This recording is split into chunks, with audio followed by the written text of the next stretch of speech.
Welcome to the Next News Network. I'm Gary Franchi. Joining me now for the special web edition is World Bank whistleblower Karen Hudes. She's one of many of a coalition of whistleblowers who are making waves across the planet. She's joining me now in studio. Karen, welcome to the program. Thanks for having me on, Gary. Karen, just before we went to air, we were discussing the global corruption, the global syndicate, the bankers. Who are these people? Who are the individuals? Who are the puppet masters pulling the strings of the bankers? Well, because you had mentioned the Jesuits in a previous interview, so I'm intrigued as to know where is the connection to the Jesuit order, as well as through the Vatican and beyond. There's many secret societies in the world. Many people speak of the Illuminati and the Masonic orders, the Order of the Garter, many of these super elite organizations that operate in secrecy. So I know I've named a few already, but if you could help us elaborate on these points, who are the people pulling the strings? Well, do you remember when there were ghettos and you had something called a Judenrat that were the ones that would draw up the lists of the Jews that were going to get exported the next day? Do you remember how that system worked? Well, it was a little before my time, but history would dictate what happened in those ghettos. So elaborate, These were traitors to their people who were helping because they thought they were going to save themselves. That's maybe why they did that, but it doesn't matter what their motives were. They were doing the work against their people. Now, think of this as an elaboration on a larger scale, and what we're dealing with actually is humanity and the elite, the secret societies, the Vatican. They're traitors to humanity, because the one at the very core that's pulling the strings is a different species. They're not the human race. They're called Homo capensis. They have been on Earth together with humanity for before this ice age. And the reason I know about this is because I was trying to help out a movie producer who couldn't get his movie. It was called The Banksters Made Off with America, Edmund Drille. And he introduced me to his network of whistleblowers. One of the people in that network is a neurologist who went to Yale Medical School and was retired. And he was trying to find out what was at the very core of all of this corruption. And so you mentioned this species, an additional species of humans, or no, they're not humans. They are so distinct from humans that if they were to mate with humans, their offspring would not be fertile. Now, are you speaking of the biblical Nephilim is an entity that people have discussed and tried to understand for millennia, and that is the race of offspring of humans and the fallen angels from. No, these are not angels. These are not spiritual. Well, the Nephilim themselves were the offspring of the fallen angels and humanity. Is this the same species? They are not fallen angels. They are critters. People who I am getting emails from saw them the day before.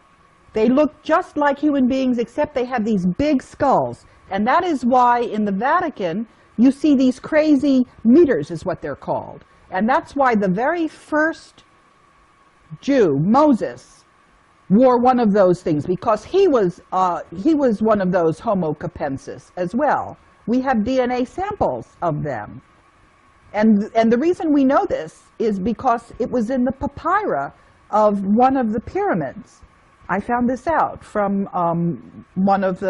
from the internet. But what is really remarkable, actually, is that we have had so much evidence, and we haven't had any studies into it.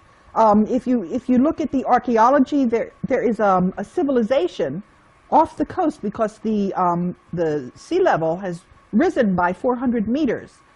But what do we know about this ancient pre-Ice Age civilization? We do have a map that's left over from there because it shows the coastline of Antarctica before the ice froze on it. And it's following that landmass perfectly. So what we have is we have evidence. There's also evidence in South Africa. There are a lot of these skulls that you find. And what You're speaking of the elongated skulls that have been found in graves, and even some of the skeletons found with these are in fact giant people. That is something different. No, I'm not talking about that. I am talking about a large skull. The elongated skull, the elongated cranium. Some are in Peru, some are elongated. But in other places, they're just round like pumpkins. And the individuals that were seen in Egypt, I've seen drawings of what their skulls looked like. It was just massive, much larger than human being skulls. And also, you know, in a human skull, there's something they call the parietal, where it's in 3 different segments. This critter doesn't have those separations. It's just So you're saying that this specific species of individuals is occupying the Vatican and functioning through the Jesuit order? Yes, but they're also working in the banks in Portugal, because one of the people who saw this, you know, in Saturday Night Live, there was a broadcast of something called the Coneheads. Mm. So that's a slang word for them, although my mother refers to them as the boneheads. But they're alive and running around and doing all kinds of mischief. Now, some people might find the information that you're presenting right now to be completely, some people might say it's completely crazy. What do you say to those people who are watching this right now going, I don't believe a word of it? I would say you need to read the articles that Ed Spencer has sent me. You need to look at the skulls in the museums. You need to read the DNA studies. And you need also to think about what kind of motive the human beings might have for being traitors to their species.